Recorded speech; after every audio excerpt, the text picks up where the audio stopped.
guest is a congressman from Florida. He joins me now, Matt Gaetz, who serves in a number of key committees, including Judiciary, Budget, and Armed Services.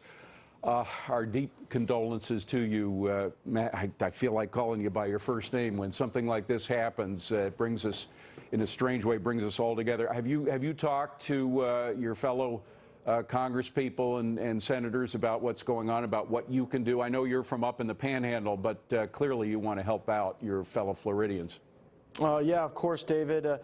Tears are falling in the Sunshine State today. I was born in Broward County, Florida. I could tell you that my colleague Ted Deutsch was in tears, was very shaken. He's returned home to be with his constituents. I've also spoken with members of the Florida legislature who represent this community, and there is a sense of shock and horror that I know reverberates throughout Florida's families tonight and all over the country. And David, this is particularly hard to process because we've done so much in Florida to try to invest in school security and school resource officers. We've made state assets available to harden our schools with ingress and egress assets, photo ID assets, and it just shows how hard it can be to stop an event like this when you've got someone determined to do such terrible evil on a wide scale. And so it's very hard to I don't know if you heard me talking to Bill, but Bill Gavin from the formerly from the FBI, but we were talking about how this perpetrator apparently got in and got out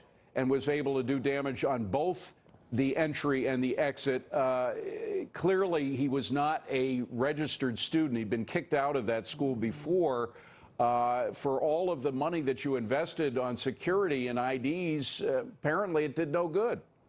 Well, in this case, it does not appear that the protocols we had in place were sufficient to stop a horrible massacre, David. And our schools were not originally built with the concept of a fortress in mind. Of course Many not. schools in Florida and throughout the country have wings and open doorways, and more we're encouraging students to have part of their education off campus with externships and internships and athletics and other extracurriculars. And so I spend a lot of time on school campuses, and there's just a lot of people coming and going for a variety of reasons, and we're going to have to reassess those protocols. I still believe the best innovations and solutions will come at the state and local level, but it just shows that this is not just a problem we can throw money at and hope it gets better. We've got to continue to challenge ourselves to be creative and innovative at meeting this new challenge. Now, Congressman, you know what scares me, I mean, beyond what actually happened and something like this happening again, is the idea that tomorrow everybody gets in their corners, separate corners, and talks about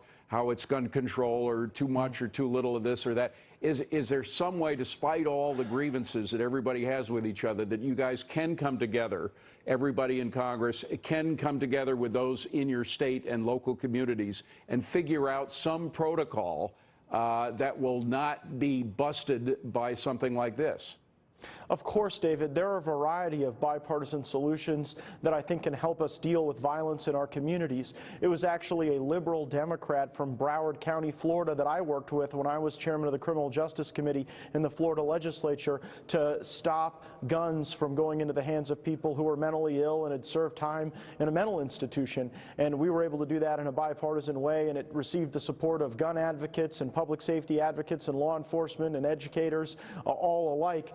But every general is always fighting the last war, not the next one. And what I fear is that sometimes we have these horrible events and we get lost in those particular fact patterns rather than looking at some of the broader issues that impact safety and security in our communities. So obviously now it's too early to assess the root cause of this event, but it's noteworthy that the state of Florida was forward-leaning in school security. We were a state that was heavily invested in the resources that we thought could stop this type of an episode, but clearly if someone is determined, it appears as though we've got to go back to the drawing board.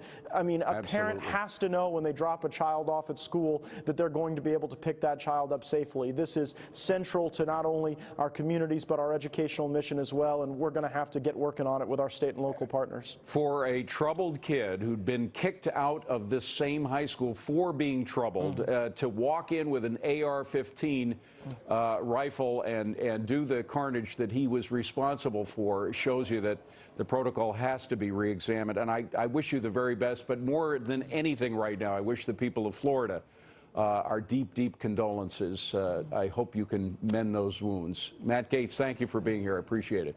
Thank you, David.